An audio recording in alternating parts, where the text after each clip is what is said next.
Hola. El- es evidente que y todo el mundo conoce que las o dos de las tres regiones más importantes, más económicamente importantes de España son Madrid, País Vasco y Cataluña. En este vídeo vamos a hacer un poco de historia de España y buscar en sus recovecos como en el caso de País Vasco y Cataluña, pero sobre todo en el caso de Cataluña, cómo se llegó a hacer una región inmensamente rica, industrial bueno, económicamente poderosa.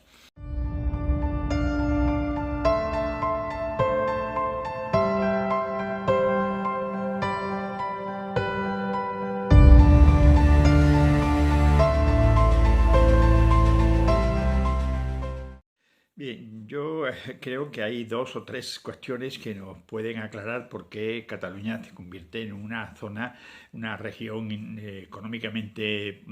importante, económicamente poderosa. Yo voy a distinguir dos o quizás tres aspectos o tres puntos, hechos puntuales que nos pueden servir. Por ejemplo, en primer lugar, algo que los independentistas no aceptarán y algunos historiadores y algunos catalanistas tampoco, que es que los decretos de nueva planta con que Felipe V, el primer Borbón que llega a España, y después de la muerte de Carlos II y sin herederos, sin sucesores y cambio de dinastía, que llega, se acaba la dinastía de los Austrias y empieza la dinastía de los Borbones. Para los independentistas, los catalanistas en general, los decretos de nueva planta vinieron a hacer como un castigo a Cataluña por haberse puesto a favor de otro de los candidatos al trono español en la guerra de sucesión de principios del siglo XVIII, que fue el archiduque Carlos, que era una Austria. Es decir, ahora los catalanes quizá le interesaban más un político, un rey de los Austrias, que era, bueno, pues endeble, con más concepciones hacia la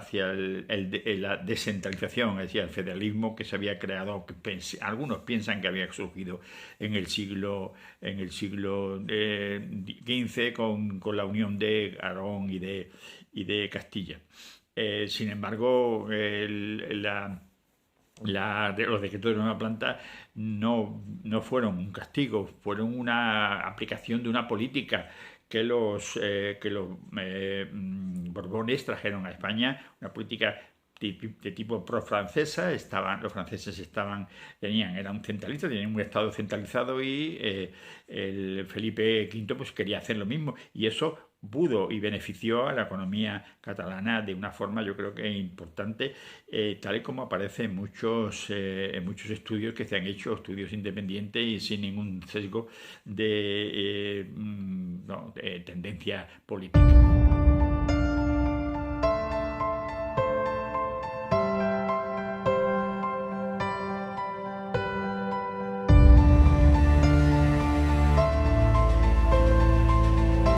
Otro de los factores, y quizás sea menos conocido, es el hecho de que, a pesar de su reticencia contra España, contra Castilla, por parte de los catalanes, en el siglo XVIII también se produjo un hecho importante que está, pues, ahí muy soterrado para que no se vea, no se encuentre. El comercio con América se había producido de una forma monopolística desde la época de los reyes católicos, bueno, desde la época fundamentalmente de Carlos V, que es el que primero de España, que es el que había organizado el comercio con América a través del puerto único de Sevilla, después en Cádiz en el siglo XVIII, para comerciar con América y de esta manera controlar ese comercio, ese flujo comercial entre América y España, que, bueno, vamos a entrar aquí sobre las teorías de Hamilton, pero que no fue tampoco tan beneficioso para España. En el siglo XVIII, guiado por ese ambiente un poco más liberal que ya estaba surgiendo en Europa y en este caso en España, y gracias a los Borbones, el mismo Felipe V, pues se produjo una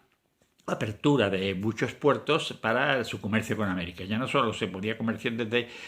Sevilla o Cádiz, sino que se pudo comerciar con América directamente desde puerto de Barcelona, desde el puerto de Málaga, desde el puerto de La Coruña y, bueno, quizás algún puerto más.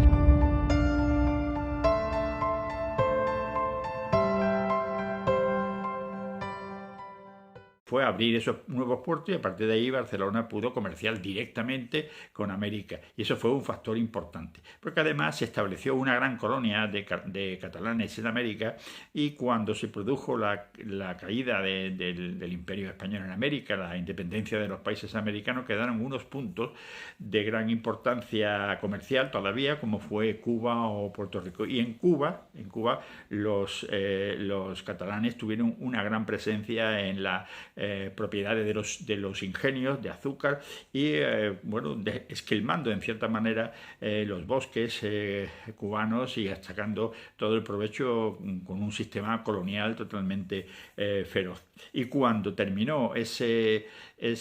comercio con esa economía conjunta con Cuba, cuando a finales del siglo XVIII, 1898, se produce la independencia de Cuba y que cae en vano bajo la órbita de los Estados Unidos, entonces se repatria el dinero que los catalanes tenían allí y, bueno, se crean unas grandes familias burguesas de grandes fortunas.